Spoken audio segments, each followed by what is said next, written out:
بسم اللہ الرحمن الرحیم۔ آج ہم واقعہ بیان کریں گے نور محمد صلی اللہ علیہ وآلہ وسلم کا حضرت آمنہ رضی اللہ عنہا کے رحم میں آنے کا۔ ایک روایت سے یہ چیز واضح ہوتی ہے کہ اجماع اہل سنت اور ائمہ اسلام ہے کہ جناب رسالت مآب صلی اللہ علیہ وآلہ وسلم اپنی زبان فیض، ترجمان اور لسان معجز بیان خود فرماتے ہیں۔ حدیث شریف میں ہے، اول ما خلق اللہ نوری، یعنی سب سے پہلے جو چیز اللہ تعالی نے بنائی وہ میرا نور تھا۔ الغرض یہ چیز با اتفاق ثابت ہے کہ اللہ تعالیٰ نے سب سے پہلے نور محمدی کو پیدا کیا اور پھر ان کے نور سے تمام فرشتے، عرش و کرسی، لوح و قلم، بہشت، دوزخ، جنس و انس اور ساری مخلوقات کو پیدا کیا۔ چنانچہ اس کا ذکر کتاب کے اول میں آ چکا ہے، اسی واسطے یہاں پر مختصر ذکر کیا گیا ہے۔ کتاب روضۃ الاحباب، کتاب الاحبار میں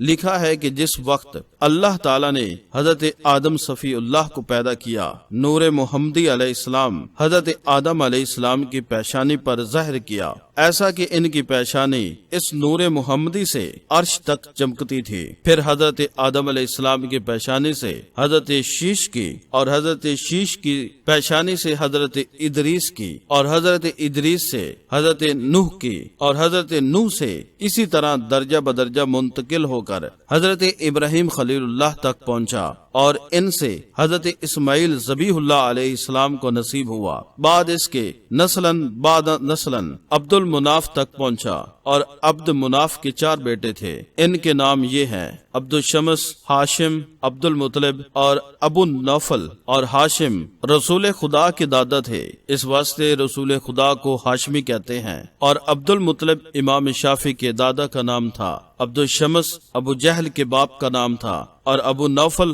لا ولد تھے۔ وہی نور محمد صلی اللہ علیہ وسلم کا عبد المناف سے ہاشم کو ملا، اور بعد فوت ہونے کے عبد المناف کے ہاشم کو مکہ کی ریاست اور کنجی خانہ کعبہ کی ملے۔ اتفاقاً انہی ایام میں مکہ میں قحط پڑا اور اکثر آدمیوں کو رات و دن فاقہ گزرتا تھا۔ چنانچہ ہاشم کو اللہ تعالیٰ نے اپنی فضل و کرم سے اور اپنی بابرکت کاملہ سے تو نگر کیا۔ انہوں نے تمام مکہ والوں کی ضیافت کی، اور جب دسترخوان بچھاتے روٹیاں توڑ توڑ کر پارا پارا کر کے دسترخوان پر رکھ دیتے کہ کھاتے وقت کوئی کسی قسم کا معلوم نہ کر سکے کہ کس نے کتنی روٹیاں کھائیں۔ اسی وجہ سے ان کا نام ہاشم رہا، اور اول نام ان کا عمر تھا، اور ان سے عبد المطلب پیدا ہوئے، اور پھر عبد المطلب سے کئی بیٹے پیدا ہوئے۔ جب انہوں نے نظر مانی اللہ تعالیٰ سے کہ اگر میرے 10 بیٹے پیدا ہوں گے تو ان میں سے ایک خدا کی راہ پر قربان کروں گا۔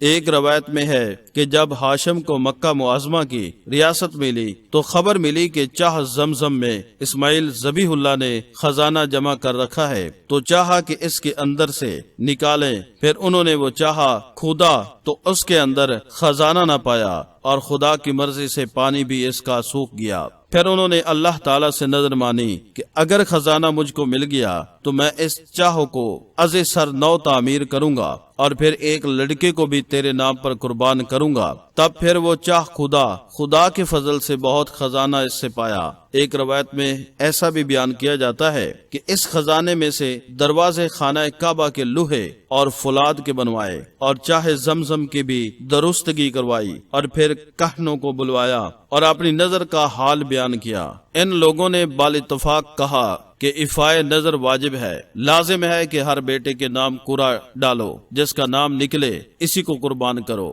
پس عبد المطلب کے 12 بیٹے تھے، چنانچہ ہر بیٹے کے نام انہوں نے قرہ ڈالا۔ اس میں نام عبداللہ پدر رسول خدا صلی اللہ علیہ وآلہ وسلم کا نکلا، اور عبداللہ کی پیشانی پر نور محمد صلی اللہ علیہ وسلم کا ظاہر ہوتا تھا۔ اسی سبب سے ان کی صورت اپنے بقیہ بھائیوں سے بہت زیادہ حسین تھی۔ ماں باپ اور اقربا ان کو بہت چاہتے تھے، اور جب انہوں نے قربانی کی خبر سنی تو اس کی ماں اور اقربا نے عبد المطلب سے کہا، ہم لوگ عبداللہ کو قربانی میں نہ دیں گے، تم دوسری چیز قربان کر دو۔ یہ سن کر عبد المطلب نے مجمع کو بلا کر ان سے استفتاء کیا۔ انہوں نے فتویٰ دیا کہ یہ ہو سکتا ہے۔ تب ان کے اوس 10 اونٹ قربان کیے گئے، اور اس زمانے میں خداوند کریم کا یہ حکم تھا، با تقدیر قبولیت کے آتش آسمان سے آ کر قربانی کو جلا کر چلی جاتی تھی، اور اس وقت علامت قبولیت کی یہی تھی۔ پس وہ 10 اونٹ قبول نہ ہوئے، پس پھر اور 10 اونٹ اور قربان کیے گئے، یہ بھی منظور نہ ہوئے،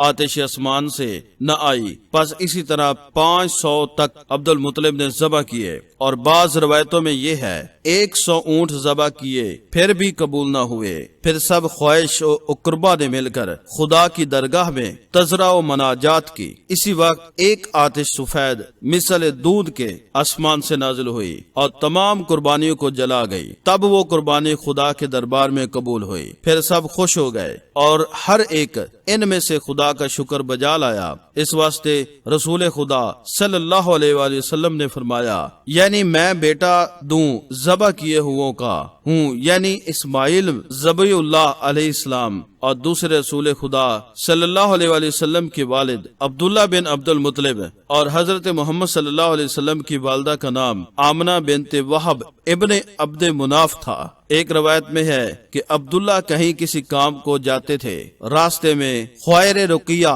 بنت نوفل سے ملاقات ہوئی، اور وہ عورت کتب و سماویہ سے بہت واقف تھی اور بہت خوبصورت اور صاحب عصمت، ناک تخدائی اور مالدار مکہ میں مشہور و معروف تھی۔ جب نظر ان کی عبداللہ پر پڑی تو جوں جوں حقایات اور علامات نور محمدی کی توریت اور انجیل میں دیکھی تھی وہ عبداللہ کے چہرے پر چمکتی نظر آئی، اور پھر دیکھتے ہی وہ عاشق و بے قرار خواہ وصال جسمانی عبداللہ کی ہوئی، اور پھر بولی کہ تم کون ہو اور تمہارا نام کیا ہے؟ وہ سن کر بولے میرا نام عبداللہ ہے اور میں عبد المطلب کا بیٹا ہوں۔ وہ بولی کہ تمہیں تو تمہارے باپ نے نظر قربانی کی تھی؟ کہا ہاں بے شک نظر مانی تھی۔ اور وہ بولی کہ میں دختر نوفل ہوں اور خیر رقیہ اور تاجرہ ہوں، اگر تم مجھ سے نکاح کرو گے تو 100 اونٹ کے بوجھ اور مال اور خزانہ تم کو دوں گی۔ اور یہ معلوم نہ تھا کہ عبداللہ نے شادی کی ہوئی ہے یا نہیں۔ پھر عبداللہ نے ایک بہانے سے اس کو جواب دیا اور کہا بہت اچھا، اپنے باپ سے پوچھ کر ان سے اذن لے آؤ۔ تب عبداللہ اپنے گھر میں جا کر اپنی بیوی آمنہ سے ہم بستر ہوئے۔ تب وہ نور محمدی عبداللہ سے منتقل ہو کر آمنہ کے رحم میں آیا اور حضرت آمنہ حضرت کی والدہ حاملہ ہوئی۔ اس کے بعد صبح کو اٹھ کر عبداللہ اس عورت کے پاس گئے جس سے کل وعدہ کر کے آئے تھے۔ جا کر اس سے کہا کہ کل جو تم نے نکاح کی بات کی تھی اب میں آیا ہوں۔ وہ عورت بڑی عقل مند تھی۔ عبداللہ کے چہرے کی طرف جو نظر کی وہ نور متبرک نہ دیکھا۔ پھر عبداللہ سے پوچھا کہ شاید گھر میں جا کر تم اپنی بیوی سے مباشرت کر کے آئے ہو، کیونکہ جو نشانی میں نے تمہاری پیشانی میں کل دیکھی تھی وہ آج نہیں دیکھتی ہوں۔ وہ بولے ہاں جو تم نے بات کی وہ سچ ہے۔ تب وہ بول اب مجھ کو نکاح کی ضرورت نہیں ہے، کیونکہ جس کے لیے میں نکاح کرنا چاہتی تھی وہ بات اب ہو چکی ہے۔ ایک روایت میں اس طرح آتا ہے کہ جب صدف شکم آمنہ کا در یتیم محمد صلی اللہ علیہ وآلہ وسلم سے بار آور ہوا، عبداللہ نے وفات پائی اور آمنہ بیوہ ہوئی۔ رسول خدا صلی اللہ علیہ وآلہ وسلم کے پیدا ہونے سے پہلے 1 مہینہ 22 دن ابراہہ نامی ایک بادشاہ یمن میں تھا۔ وہ مردود خانہ کعبہ کو توڑنے کو بڑے بڑے ہاتھی اور بہت سارا لشکر لے کر آیا تھا۔